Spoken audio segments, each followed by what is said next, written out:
ضربة ركنية من مكان خطير، منبذة، هذه كرة مباغتة فيها جول، يبعد الحارس ببراعة. اوه يا البريمير ليج يا الجزائري، تحسهم شاريين المرمى من شي ان. شنو هذا يا قطر دافعة 220 مليار دولار تنظيم كاس العالم، هنا تحسهم منظمين الدوري متاعهم ب 220 سنتيم جزائري. شنو هذا يا البريمير ليج الجزائري؟ احنا يعني بعد كاس العالم اصبح طموحنا، يعني انت متخيل انه مباراة ليفربول ومانشستر سيتي المجنونة ما استمتعناش فيها، فما بالك لما تشاهد هذه المشاهد هنا في البريمير ليج الجزائري.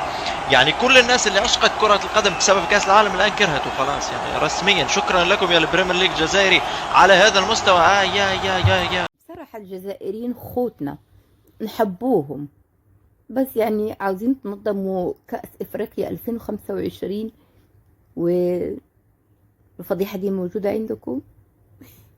والله في مثل بيقول لك إن لم تستحي فاصنع ما شئت، سووا اللي انتم عاوزينه.